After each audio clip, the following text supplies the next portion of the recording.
Hi, everybody. Hello.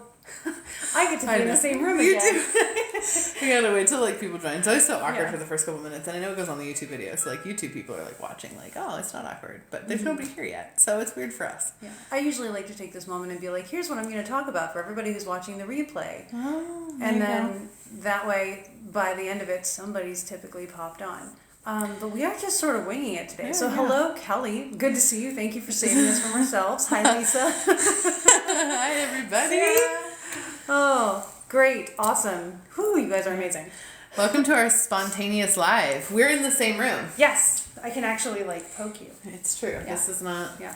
We're together. This is not Look at us going. Also, we're in this really cool house, which I'll probably just take the phone around and show you guys at the end, just to be look at how cool this house is, because it is so cool. This is the B&B that we rented for the Forgotten Storytellers retreat that we're doing. You can even see behind it here.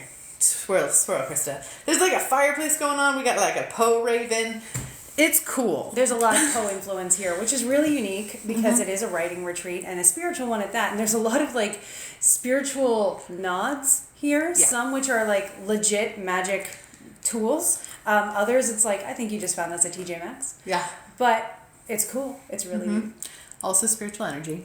They've been fun. Yeah. To be around. We've been singing songs with them. It's been great. Yeah. Hi, everybody. Oh, welcome. How's everyone feeling? Tomorrow is the Pluto and the Sun moving into Aquarius together, holding hands, doing a happy little skippity jump, because that's totally how Pluto rolls. I was going to say, Pluto's literally ushering the Sun to his detriment, which is really fun because the Sun is in detriment in Aquarius because it's opposite of Leo where the Sun is in domicile. So Pluto's listen, if you have to die, I'll go with you, which is actually a pretty mercurial thing. But if you think about Pluto as being the person that's hey, I run the realm of the dead, I'll introduce you this time. You don't have to go alone. It's the it's very much a Because I Could Not Stop for Death by Emily Dickinson. Oh, yeah. Okay. Yeah, we've talked about this on the podcast. So if you guys want a more in-depth understanding, Krista and I really dove into this on the podcast this week, which is The Alchemist Inkwell. We also had a really fun episode last week, too. So if you haven't listened to it before, you should. Sorry, I just blurted because Annie, who is going to be here. Right? Well, Greg is the one who told his students. Oh, Greg! I was thinking about you the other day, and I miss you. Yeah. But yeah, so we talked about it on the podcast, which was really amazing. So if you want more in-depth information about what this sort of conjunction situation is going to do, and feel that's a place to check it out. But truly, it is something we're actually going to be able to feel, even though Pluto is an outer planet. So when I look at the energy of it, it's literally just whoosh, swish. Yeah. And it's going to feel very different from Saturday to Sunday, and then of course all next week you're going to be ooh. Well, so we'll notice it. Yeah, and sure. I think it might feel liberating. It's what do you feel liberating? What do you do with the energy of freedom when you've been feeling dense for so long? Some people are going to go nuts with it, and some people are going to be finally I can do this really awakened and expressive thing, and that's a really good way to go. Yeah, and I told Krista this before, and I've mentioned this on a couple different things, but if you feel the urge to get a piercing or cut off all your hair or get a tattoo in the next month, that tracks. Yeah. So heavily does that track.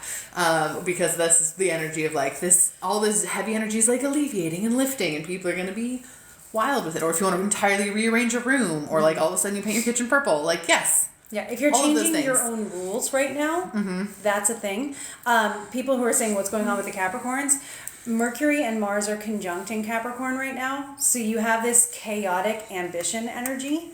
And Capricorn is an Earth Saturnian sign, so chaotic and ambition are not its typical energies. So if you have someone who's usually I just do these things and I do them my way and I have my rules and I don't need reasons for them and I don't need to explain them to you, and then all of a sudden they're no, you can't do it that way because their rules have changed, and you're wow, I thought I tracked your rules and I had them figured out, but suddenly they changed them without telling you. That might be a thing. Yeah. Also, both my daughters are Capricorns, so I feel this so very intimately. Both my teenage daughters are Capricorn, so I can give you many case studies of this exact energy. Someone asked a little while ago, and I just want to touch on it for a second. They asked how we met. The best question. It's the best question. We were talking about this morning. Honestly, it is truly one of those things that we very much just planned on it before we came on planet. I can guarantee that's how this went down. There was a high five before the first one of us went down the tube. Yeah, we're go. Yeah. So that's the root of it on a spiritual level. We met because we decided we would meet and do a bunch of this stuff. Our charts even reflect each other's in weird ways. It's a whole thing. Amazing chemistry. But we actually met in a program that neither of us associate with any longer, so we're not going to talk about what exactly it was. But I thought Krista was super cool. Yeah. And then Krista, I think, wanted to also be friends with me. Yeah. And so we both just kind of like fostered that connection slightly of like, ooh, I think you're cool. Do you want to hang out with me? It was like that that Spider-Man meme, but behind the scenes. Like, we didn't get to interact directly, but we were both back there like, you, right? Yeah. Right. And then I had a previous podcast that is not the same one as the Alchemist Inkwell that we host now, which was really cool. It was a wonderful way to spend 2020. But it ended in 2021, and then in 2021. And Krista would come on and do the mini-sodes. We would do them twice a month on the new moon and the full moon, and we call them moony-sodes. And Krista did those to talk about the astrology because it was a metaphysical comedy podcast. Yeah. And so it was really good. Thank you. I appreciate it. It was fun. And I did with a different friend, and we had a blast. But then after that, when things during that time, we started the Forgotten Storytellers because we had both created the exact same program without talking to each other on opposite ends of the country at the exact same time. So Krista had made the program, the Forgotten Storytellers. I had made the program, the Forgotten Storytellers, without knowing the other one had done it. And then we were like, we should do this together once we discovered that. So that's how we met. Lisa, I follow you both, and it's your idea you knew each other. Oh, yeah. Yeah, we do. We do. We hang out a lot, really actually. well. Sometimes in person, but at least twice a week. Yeah. At least twice a week. Right? Now it's 3 times a week. Yeah. Yeah. And all of the trips that we take with Trova Trip, we do together. Yeah. So we take people together to retreats around the world. Which is another time we get to see each other in person, which is mind-blowing because from, 2020 until this year, we only saw each other like twice a year in person. Yeah. So. Yeah. It wasn't often. No. But now last year we saw each other like 6 times, and it was so fun. And it was like, hi again. Wow. Yeah. Oh. Thank you guys so much for being here. You are awesome. Oh, yes. Thank you for saying you like our dynamic. We also appreciate our dynamic. So I love that. The tip for the Aries communicating with the Gemini, ask them questions. Let them answer questions, and that might get them a little bit more into the moment, which will help.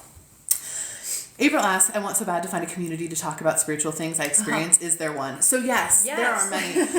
In person, we're actually hosting an event next week in person for people to hang out and talk about spiritual things together. It's called Sacred Spaces. So of course, if you want to come and do that in person, that's a very easy way to do that. We will host more in the future if it doesn't work. So the information's in my bio, through the link if you want to check that out. But also, we both have Patreons, and my top tier patrons have their own kind of group where they do that a lot of the time. I know Krista has one where they host like a book club situation where they talk about magical things all the time. So that is a great option. It's so much fun. Yeah. So many different things. So yes, and I'm working on some stuff that I'm not announcing just yet that's also going to provide more of that as well. So there's a bunch of different ways to do that. That's actually a large focus of a lot of people coming into this year, which people haven't quite realized just yet, but in the next 2-3 weeks, a lot of the renewal of wanting to have spiritual community or reconnect with your spiritual abilities again, kind of realizing how far off the path you've strayed unintentionally over the last 3 years. Not saying like moral path, but just like your spiritual stuff used to be super influential. Now not so much. And you're like, wait a second, I wanted that back.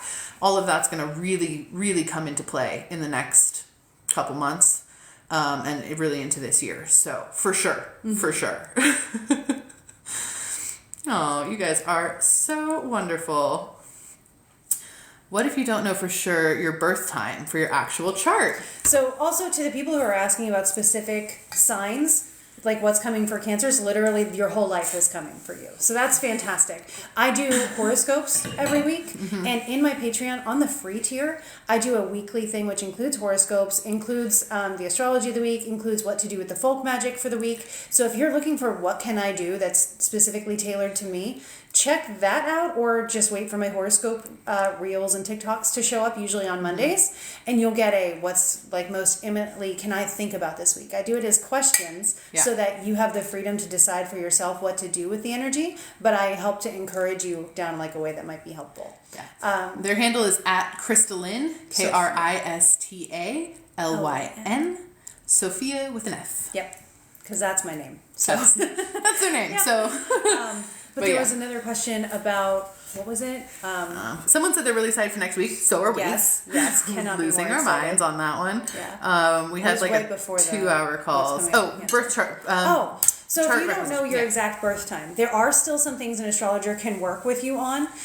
Just typically not as many like Hellenistic timing techniques, because they need that ascending degree, which is very particular to your birth time. If you would like to find it, your options are look at your birth chart. Mm-hmm. If your birth chart does not have a time on it, that's okay. You can actually write to your state and require a long form birth chart, which will have the time on it. Mm-hmm. They'll send it to you and you will have your birth time. You can also ask your family, like my husband's birth chart is wrong by a couple hours, changed everything. His mom was right. So that is also something helpful. Parents typically have like a baby book where they tend to write down the birth time. Mm-hmm. Krista also does chart rectification. So if you don't have a birth time, if you're adopted or something like that, there are techniques that you can actually go through. The astrologer can reverse engineer it with you. Yeah, absolutely.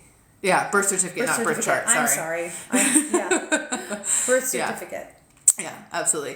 Krista's handle, someone asked because they didn't have a pen. It's at Kristalyn, Kristalyn, Sophia with an F. Mm-hmm. Yeah. But yeah, you absolutely can do that. Yeah. Cool. Someone said, was there a question about repeating numbers? I woke up at 2:22, then again at 3:33 and 4:44, and then 5:54 and watched it turn to 5:55. What does this mean? Your guides sound like they're validating you. Yeah. So whenever we see repeating numbers, especially a bunch of repeating numbers and not necessarily the consistent same one, it can be with the consistent same one as well. Most of the time, it's your guides being like, hello, like just validating that type of energy for you and saying like, hey, you're not by yourself. Or especially with something like that where you're seeing them progress forward, it's usually a transitional thing. You're going through a transition, you made a big decision, you're about to make a big change. So your guides are like, you're not doing it alone. Like, let's send you some validation and love. That happens a lot. And that is usually what I recommend people take those types of synchronicities as. You can get deeper into them, especially if you're seeing repeated numbers repeatedly often. You can you can actually ask your guides when they pop up, be like, ooh, what does this mean? And then go through all of your senses. What are you seeing, sensing, hearing, feeling, knowing, tasting, smelling, anything like that, just to kind of get a deeper meaning about what exactly that sign is saying when it's coming up for you. But more than anything, if you're seeing any type of repeated synchronicity, I always just say, thanks, guides, and then go from there if I'm not getting anything else. With that. So, you're right. You have a lot of major changes right now. Yeah, I'm not surprised. Looking at the progression of those numbers, especially in one night, it feels very much like your guide's like, you're supported through this transition. So, love that. Aw, so grateful you're feeling guided to be feeling grateful for being guided to this live. We appreciate it. That's awesome. I woke up this morning and saw in my mind's eye a snake wrapped around my head. Ooh, snakes are cool. We love amazing. Snakes. There's actually 75 snakes in this house. I know, there's a lot. Not real ones. Not living snakes, but just representations of snakes. And they're actually a really divine feminine energy thing, and they oftentimes symbolize awakening or protection. Mm-hmm.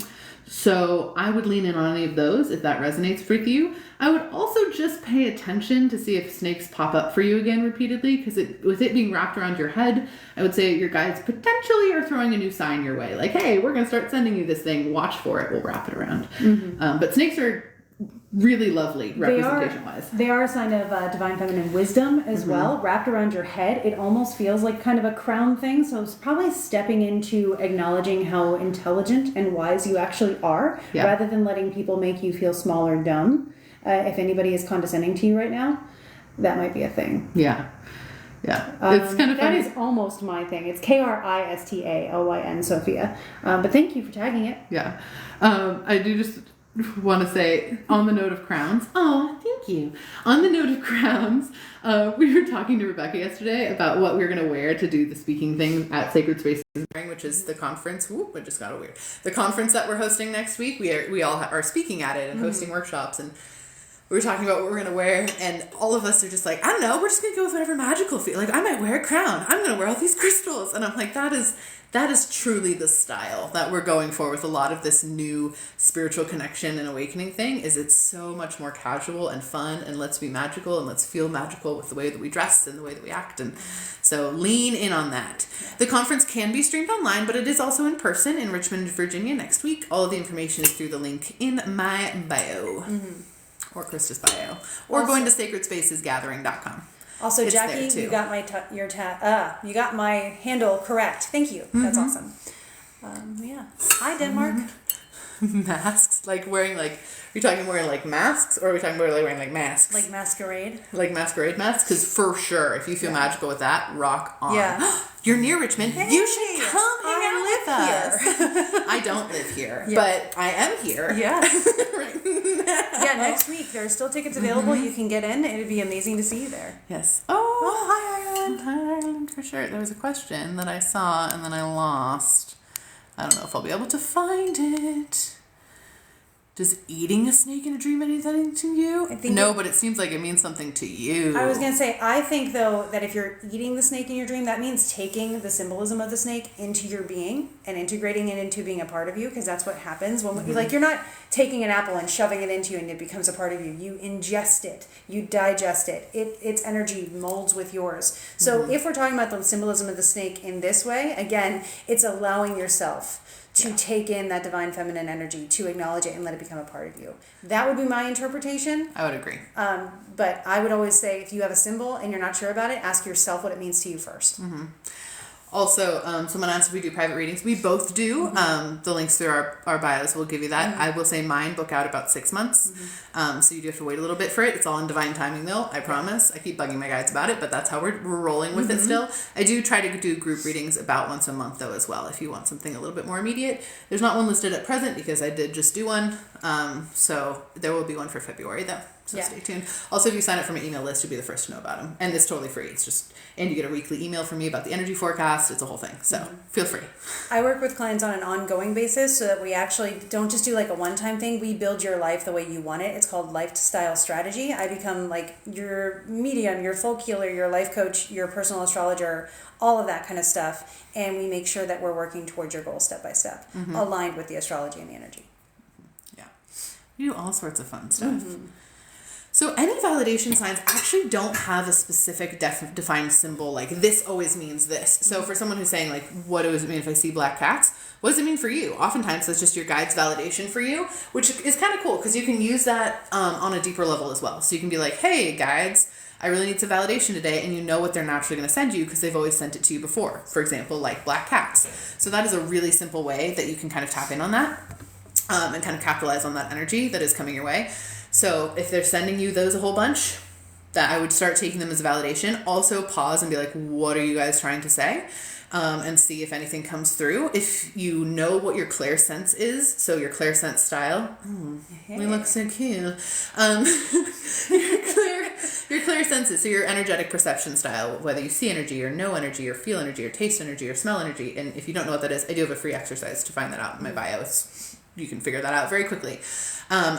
That would be the sense I would recommend you actually tune into when you see the black cat. So if you're like, oh, I see these things all over the place, whether it's jellyfish or the number 333 or black cats, be like, oh, I see this. What does this mean? I'm seeing it right now. Pause, lean in on that sense and see what your guides say to you. And then you can kind of develop from that way. I actually have a whole course on this. So it's called Harmony of Echoes. If you want to go deeper with it, Harmony of Echoes teaches you how to craft your own secret language with the universe, which is essentially figuring out how to elevate the symbols you already are getting into what they mean for you and use those to communicate back and forth with the universe. And Em is also doing a workshop called Harmony of Echoes. I am also doing that. At Sacred Spaces That's Gathering. Right. Someone asked what the name of the Richmond conference is. It is called sacredspacesgathering.com if you want to go grab a ticket, because you can learn from Em in person to do that, which is pretty spectacular. Look at your happy little heart. Oh, thank you, Krista. You're welcome. Yeah.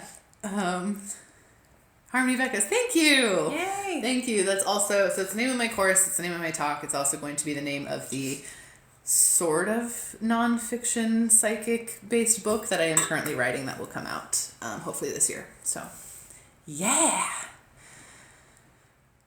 Am I backwards if I vividly imagine how plans will unfold in the near future and I know it will be the opposite. No. So it actually feels like what you're doing is you're kind of what I would call manifesting all the way through, which is something that Julie Storm also talks about. So she did a really cool recent video on this.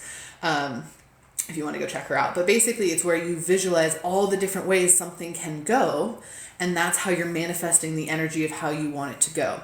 And if you're seeing it and you're like, oh, I know it's going to go this, or like I'm visualizing it this way, I know this plan's going to go this way, and you know also though it's actually going to end up being the opposite, that's fine. You're just manifesting all the way through using the opposite thing to call in the energy of this other thing.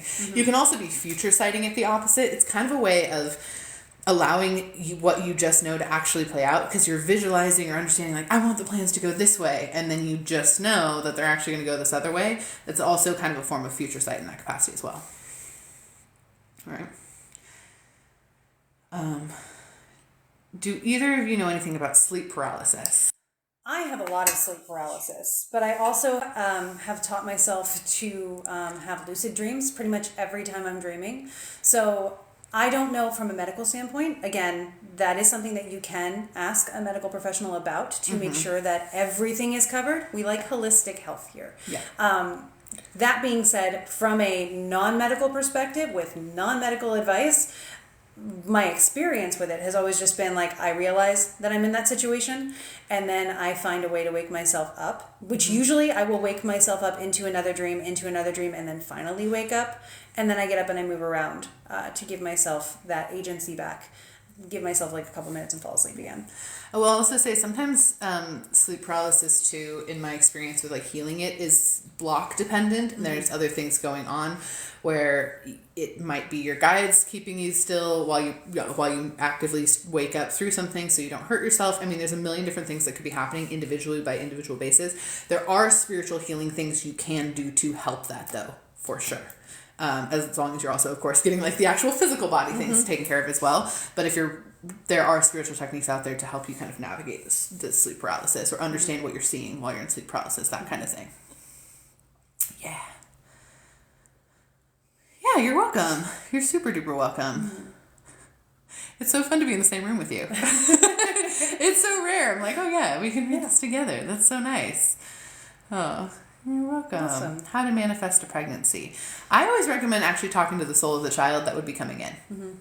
I did this with dogs. It's not pregnancy, and I understand that. It's a totally different, process to go through.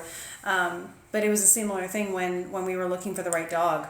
I would ask, like, who's supposed to be in my life, and how do I find them? Or, how do I encounter them? Yeah. You can speak a lot more to the actual pregnancy topic. Yeah, I mean, I did not manifest. My pregnancies manifested me. That is so accurately said. That is really well done. For sure. That being said, I always recommend start talking to the soul that's coming in for you anyway. If that's something you're really desiring and you want to call in, manifest in a pregnancy, start talking to them, see if there's any things that they're telling you in regards to like, oh, I'm waiting for this, or you don't feel safe right now, or whatever it is that might come in. The other thing is to do block work, do healing work, do therapy work, do mental health work around feeling safe. And I know that sounds kind of funky, but with manifestation energy, the safer you're feeling for something like that, which is a huge life change to come in, the easier it is to actually manifest that in, truly. So those would be my tips. I could go way deeper with it, but that is like, those are really good places to start. Really, really good places to start. How does one find a teacher to teach them deeper energy modalities, more like trauma-based stuff? We're biased, but we both do teach those kinds of things. We both have extensive training, certifications, all of that in several modalities. And our techniques actually complement each other really well. So we actually have a lot of clients who work with both of us individually. Yeah. Some people will set up their appointments with us to work with me and then Em immediately after, or vice versa. And we usually end up just validating each other unknowingly, which is super fun. But again, links in the bio for that kind of thing.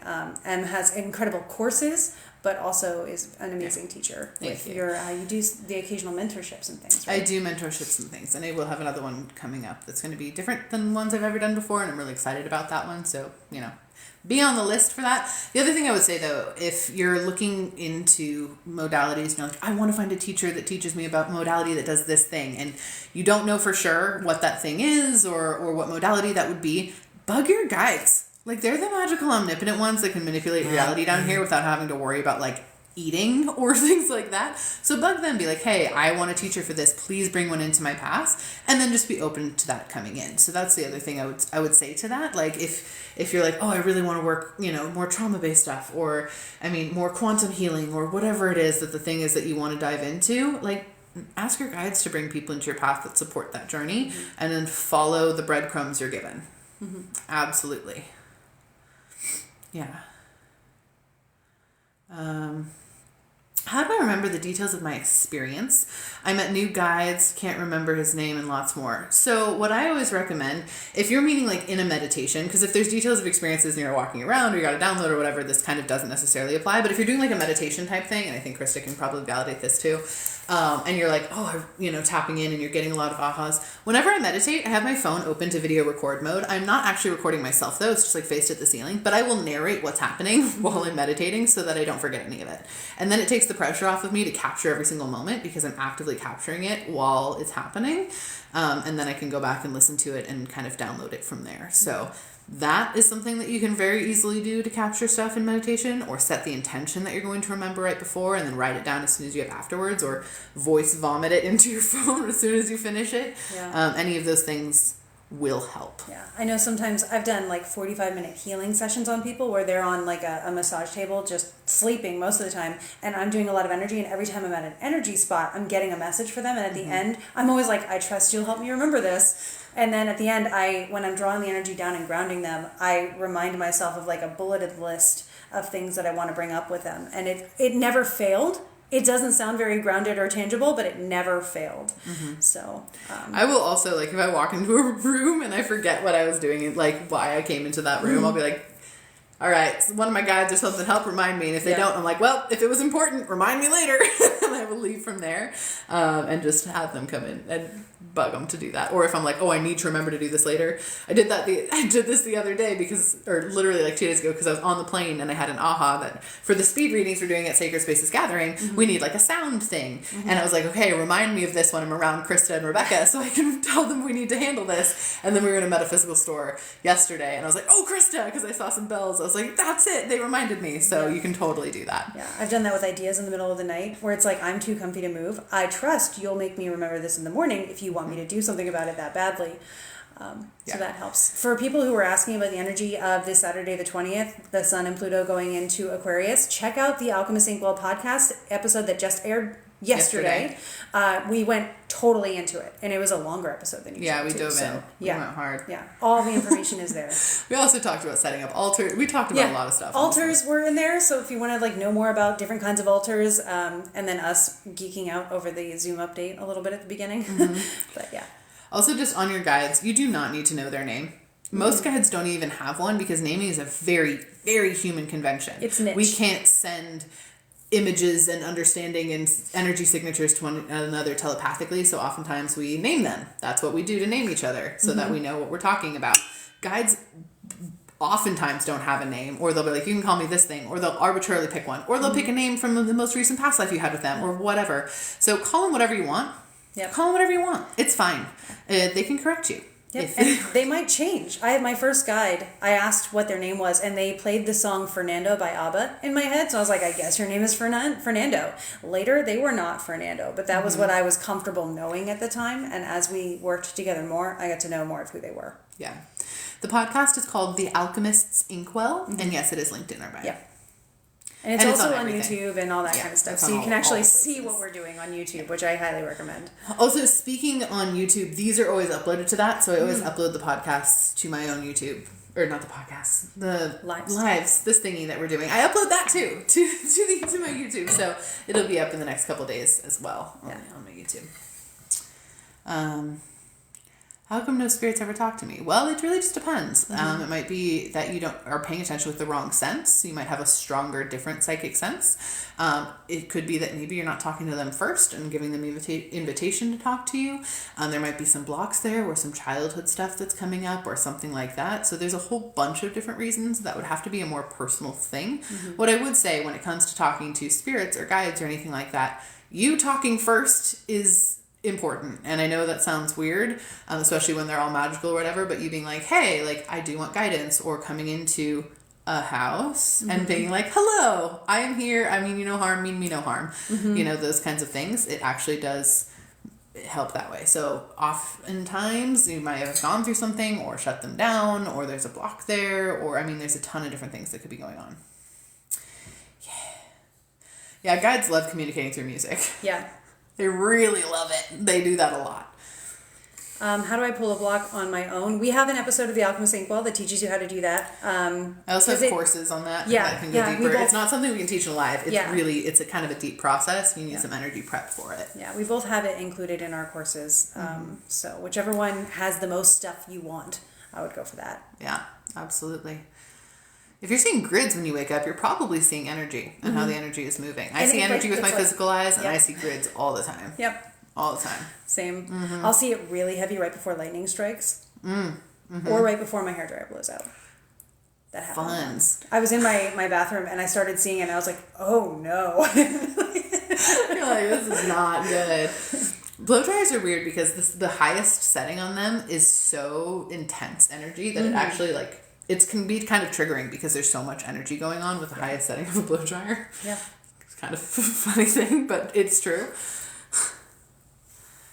Yeah, that is the reason. So oftentimes guides will send you a song to get stuck in your head first thing in the morning because it is communicative to them, especially if that song you haven't heard in forever and you're like, why am I hearing this thing? That would be why. Yeah. But it doesn't necessarily mean anything to the lyrics of the song. Sometimes it's them just poking you, whatever. So always ask your guides for additional clarity. When it comes to astrocartography, I'm mixed on it. That is a technique that was just sort of created in the 1970s. So we haven't gotten to play with it as long as I would like us to be able to play with it. And also the person who created it copywrote it immediately. So people who are doing it can't really access the original way it was done. I didn't know that. Yeah. In ancient times, they did have ways of sort of relocating your birth chart and stuff like that. But honestly, in ancient astrology, the stuff that is like the oldest stuff that we've been able to test for over 5,000 years, they use your natal chart no matter what. And my personal perspective is you will know if you're in the right place if you're happy there. And if you go there and you're not happy, you can say, give me the most graceful way to find the place that I want to be. And before you go somewhere, you can say, send me to the right place. I tried to move to Scotland for like a straight year, and I pushed it and I pushed it and I pushed it. And then I was like, fine, we'll move to Portland. And then eventually we'll move to Scotland. And I pushed for it and I did astrocartography, and they were like, how's Barcelona? And I'm like, not going to happen. So again, you might get a place in astrocartography that's like not feasible. My best stuff's like in Siberia. Not going to go there right now or maybe ever. Or like Western Australia. Yeah, we both would do really well there. That's not happening. Not going to happen, no. And so I ended up, by Providence, in Richmond, Virginia. And boy, am I happy here. Astrocartography would disagree, but I disagree with the astrocartography in this case. I do know many people who have had good experiences with it. Yeah. I had my reading for astrocartography with a really great astrologer named Gemini Brett. He is great. He is enthusiastic. That being said, just be discerning. This is your life. You're putting your decisions into someone else's hands. Make sure you're letting them be your research and not your decision maker. I got some point in Alaska. That's nice to know, but it's not going to work out. 100%. 100%. I also want to say that every city where people are creates its own vortex of energy as well that is unique to that place. And I, like I said, can see stuff with my physical eye, so I can actually see it. But when you're drawn to a place and you're like, I just need to go travel to this place, oftentimes it's because you're needing the energy that city is putting out from that vortex. And the vortex can change over time based on how the city's identity changes over time, that kind of thing. So that's also a thing to pay attention to that's not necessarily astrocartography based, but oftentimes you are being magnetized to a certain location because that energy is the energy you need for this next phase of your life, whatever that is. So just like more nuance even there. Well, and even more nuance when you're looking at a planet, you could be on a Saturn line and have the time of your life because your relationship with Saturn natally is good. When other people might have a really bad relationship with Saturn, which is kind of typical. Saturn is the greater malefic. But like I have a pretty decent relationship with Saturn. So when I'm on my Saturn line, as someone who is highly neurodivergent and loves routine, I thrive.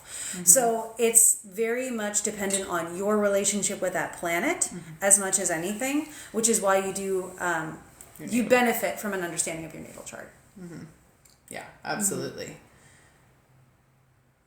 Yeah, and there's tons of different ways to interpret everything. Yeah, astrology is pretty complex. Like people don't understand how complex it is because we have so much of it on social media. But you can go so deep with it, and it can be so validating, and it's so beautiful, and I love it. It is my love language. But yeah, thank you to the people who. I always like to say thank you to the people who respect how much work goes into understanding astrology. It's a lot. It is a lot, but it's if you feel drawn to it, it's very worth it. Just know it's an ongoing education. Yeah. A couple things I want to touch on. If you want to know more about astrology and learning astrology, please go follow Krista. Krista is an incredible teacher when it comes to astrology, and they have read all of the ancient sources and study them actively multiple hours a week. I do. It's pretty incredible. So, like, go check out their stuff. That is a great resource to learn all of that. If you're wanting to learn more spiritual stuff in general, I mean, of course, I have stuff, Krista has stuff, all sorts of different things that we do. So just know that there's 5,000 years of history that goes into astrology, and Krista has read all of it. So that's like pretty impeccable. So if you want an astrological mentor, that one. I like teaching people. So there's that. Someone asked that they find that deities and angels, etc., really like offerings. And they're like, do you find that? Yes. Can I say something on this? So they really like offerings because we're not talking to them, right? It's an exchange of gifts. We all really like Christmas too. So it's very much an, hey, I understand you. I know what you like. Here, have this thing because I'm letting you know that I like you and I would like to support a relationship with you. So when we think about offerings, it's not always sacrificing a goat. Right? Or it's not always, like, fairies just like shiny things. I have a whole thing on one of my altars. It's just a little bowl of coins for the fairies to have because it's like, hey guys, I want to have a good relationship with you. I know you like these. Here you go. And it also gives you something tangible to look at while you're connecting with them. It's like their cell phone number. Yeah, and if you don't know what they like, offer what you have. I've given, like, Lay's chips as an offering before. Like, it doesn't matter as much, and they will be very adamant about if they would like it to be something different. Yeah, I was Currently, I'm getting a warmy stuffy. That was not my choice. So that is... You are the middle person in a epic rap battle between gods. It's what it feels Not by choice. Not by choice. Not by choice. But you're handling it wonderfully. For any of you who know the Hermes the Hamster Saga, he made me bring that freaking hamster across the country for when I'm out here. He's like, you have to bring the hamster. I don't work with him. Yeah, but you can he's tell not one him. of my deities, but I it's walked so into him. the room and I was able to say, hey Hermes, because you know it's him. Yeah. Yeah. Yeah. I don't work with him though. He's just, he has chosen to mess with me because Apollo made it. Anyway, I have videos on it. But incense is an offering. Incense is an offering. It's a very Pouring good one. libations is an offering. Making a cup of coffee for them and setting it on the altar or setting out in front of you on your counter for while you drink your coffee and then pouring it into the earth is an offering. There's so many different prayer is an offering. It's fine. You can play a special song for them, and that's an offering. Yeah. Incense is actually a really traditional offering as well in astrological magic, and like the Orphic hymns and things like that, you subfumigate whatever you're working with in the smoke of incense that's particular to the planet that you're working with. So yeah, for sure. Recently, when we were in Greece, I went to this little cave. There was this little cave on one of the hiking paths, and I was like, one of the people who was with us was like, there's something in there. And I was like, oh, there totally is something in there. And we were on Santorini, and we were really hiking where not a lot of people hike. We were out there.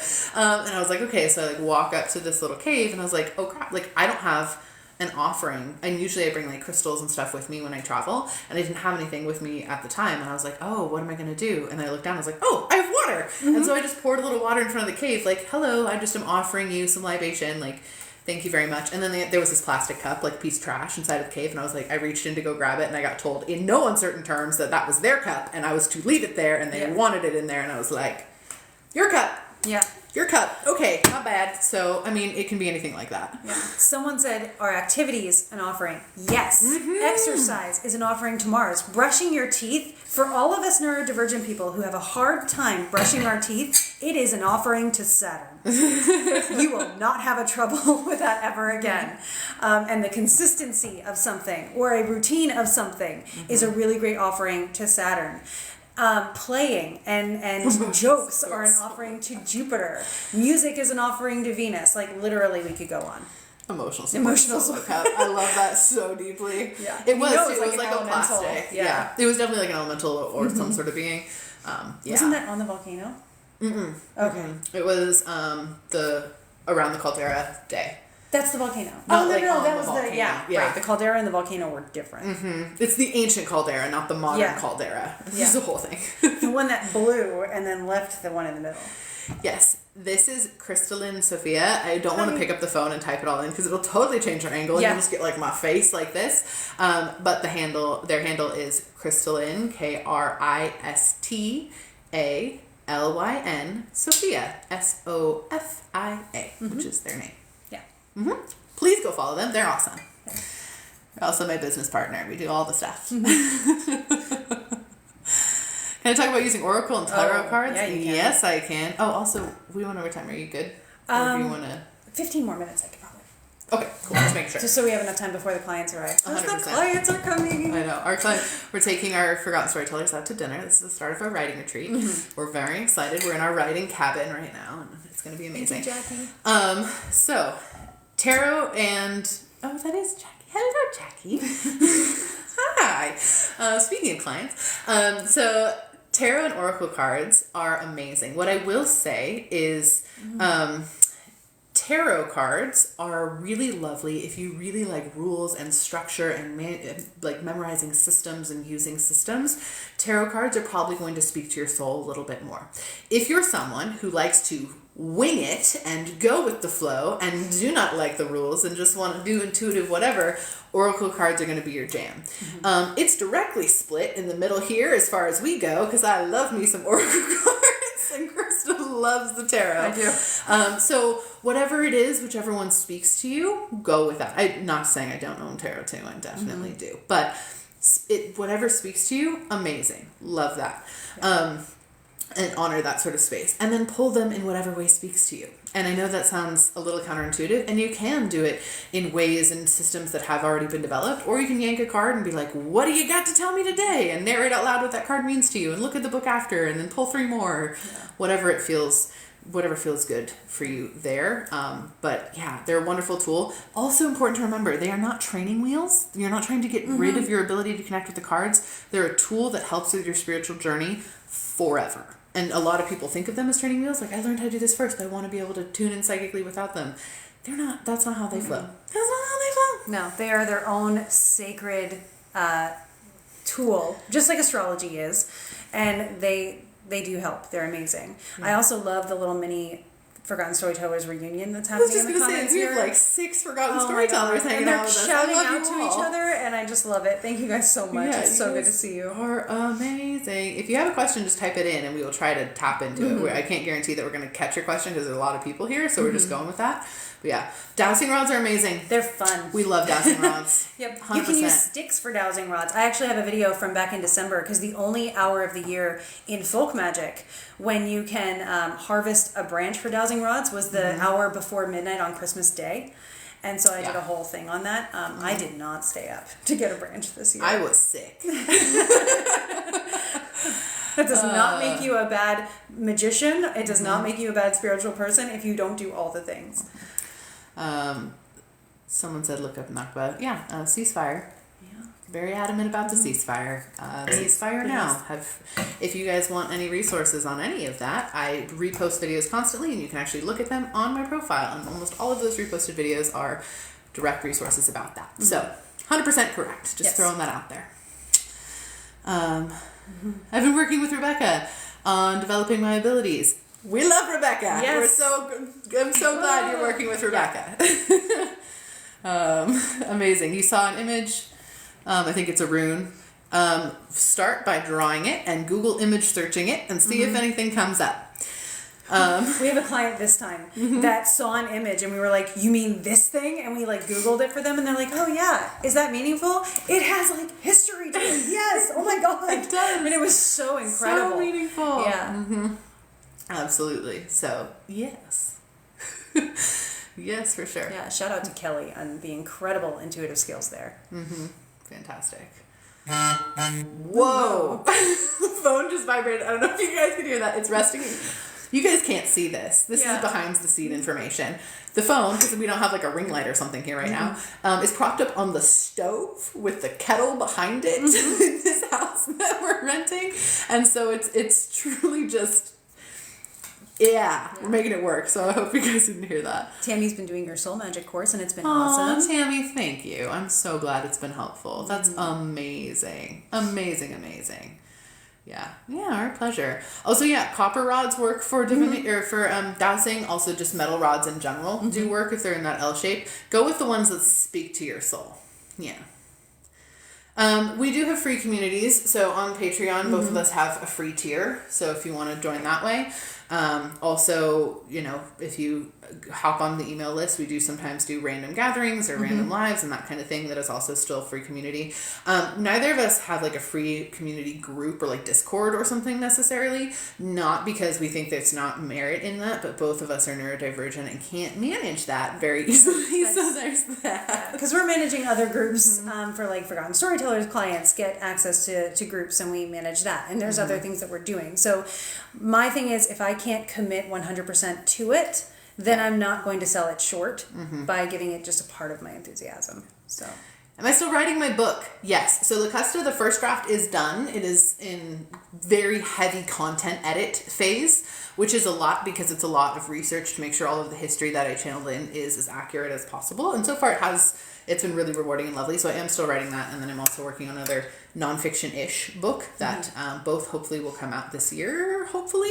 I'm not committing to that 100%, but of course, absolutely. Custa's done. It's just hanging out. We're working on making it pretty. Yeah. And I say we, Custa and I, we're working on making it pretty. I'm so excited. Aww. Yeah.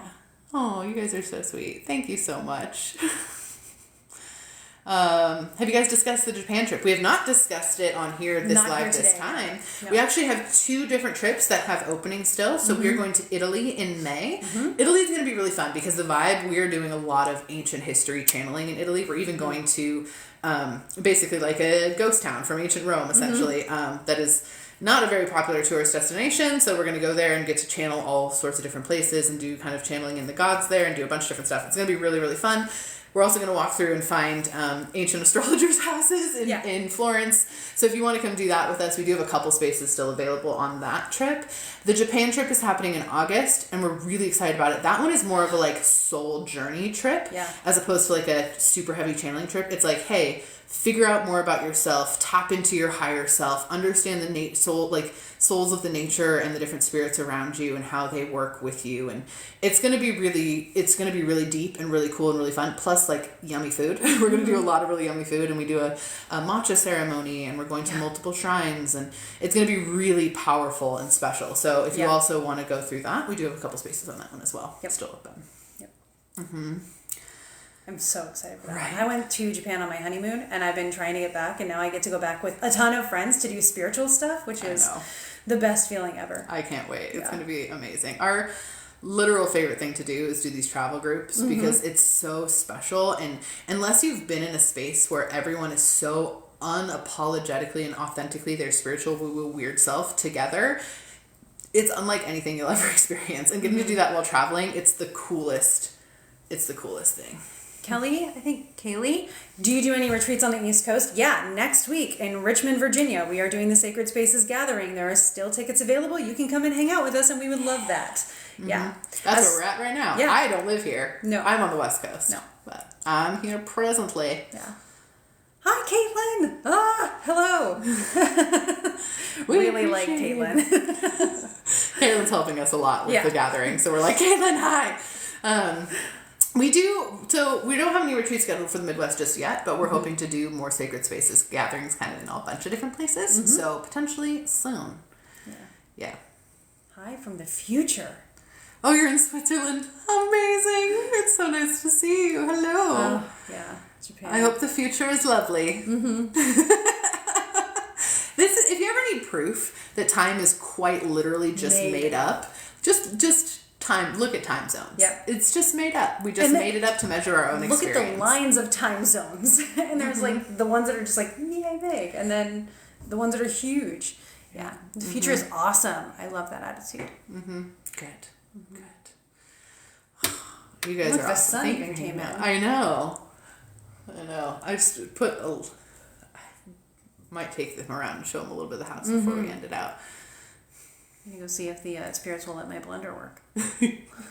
Chris was trying to blend their like protein shake, and this house has a lot of spiritual energy and pressure, and it's not working very well.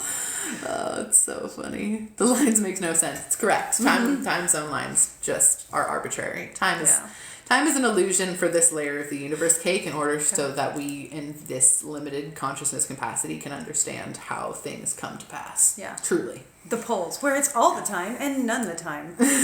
Never the time. Where you have all the time in the world because it's all converging. Get it? Puns. Yep, I love it. Yeah. Spirit says no blend. Oh, that's amazing. They unclasped my necklace earlier. I was wearing it for like an hour and totally fine. And then all of a sudden it's just like, and I was like, whoa, do we not like the necklace? And Chris was like, I think they really like the necklace. They want the necklace. Necklace for them. I'm like, oh, okay. Okay. That's an offering that probably is a no. I like this. This is mine. Oh, awesome. Okay, guys. Well, you are fantastic. We do have to go meet. The clients. Meet our clients really soon. Oh, my necklace. I'll lean forward and show you. It's a super pretty. Amethyst and the star and the moon. It looks like mountains. So I love that. Yeah, I'm from the mountains. It's a thing. What did you get for Christmas? Oh, that's such a sweet question. Thank you for asking. For Christmas, my husband got us a cappuccino machine, like a really fancy high-end one, and has been super nerding out on it.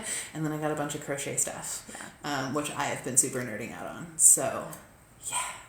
What'd you get? For Christmas, my husband got me that it's a little astronaut that stands on a shelf and projects stars and colors and galaxy things onto my ceiling that I fall asleep to every night. I also got a really nice weighted blanket, and my mother-in-law, I don't think she knows what I'm going to use it for, but she got me this engraving thing. It's electric and cordless, and I can use it to make talismans. Get it? Like the one I made. Yes. Yeah, so I'm very excited about that. Yeah, I've been super into crocheting. I learned how to crochet when I was it was all the rage when I was in middle school, and I learned how to knit first, and it kept hurting my fingers, so I moved to crocheting. And then I took a break on it, and then this year I was like, I would like to do that again, so got a bunch of nerdy crochet stuff. And then also my husband got me a bunch of little mini books, so I could make a little mini bookshelf and put all my little mini books on my little mini bookshelf, which is so nerdy, but I love it with all of my heart. So thank you for asking. That's so kind. It was great. It was a lovely. Well, honestly, I was sick as hell, but the whole experience of Christmas was pretty good. Yeah. If you're looking at weighted blankets, get the ones that are woven, not the ones that have beads in them, because the beads will just slide all over the place, and it's never equally distributed, and it's a nightmare. Yeah. So I think mine's called a nuzzy. That's cute. I've gone through 2 bead ones. I hope you did something for your birthday as well. We would like to say Merry Christmas, Happy Anniversary, and Happy Birthday. Sending you energetic love for that. Can't give you anything. I can give you that. Yeah. We appreciate you, and we think you're incredible, and we think you deserve everything. So hopefully it finds its way to you in the best way. I'm sorry, there's crochet boiled egg covers. I'm going to make one of those. That's adorable. I'm currently making bumblebee hacky sacks. That's awesome. Bumblebee hacky sacks and then Pikachu hacky sacks. I'm making both of those right now. So can I order some Pikachu hacky sacks? Yeah, I will give you some Pikachu hacky sacks. Dan loves Pikachu and hacky sacks. I'm trying to figure out how to make a pattern for Gengar for hacky sacks too. So we'll see how that goes. But that's what I'm currently nerding out on. All right. We love you guys. We got to go meet the clients. Oh, I'll show you really quick, just a quick little. Yeah. Let me just show you stuff. I'll let you know the blending first of all, it's so pretty in here. Okay, but this is the super cool. It's a B&B. So I can't take any credit for decorating this. But look how cool it is. There's that wallpaper. And then this is one room. And then this is another room. The blender works. Krista got it to blend. The spirits can't be that bad. But this is hand painted. Isn't that amazing? Like all of this is hand painted. Yeah. So, and this is just a couple of the rooms, but it is so cool. And the house is over 100 years old. So we had to pick it. And there's even like an Edgar Allan Poe like painting right there. So for a writing retreat, it's perfect, right? But I definitely greeted everybody when I came in. It's like, hello, lovely to meet you. Because there's some energies. And like, look at this wallpaper. Like, my sock just caught on the ground. Isn't that cool? The blender works. Krista's very thrilled. All right, everyone. It was so nice to hang out with you. I will upload this to YouTube later, so if you want to rewatch it, that's where it'll be. But yeah, have an amazing rest of your day. They say huzzah blenda.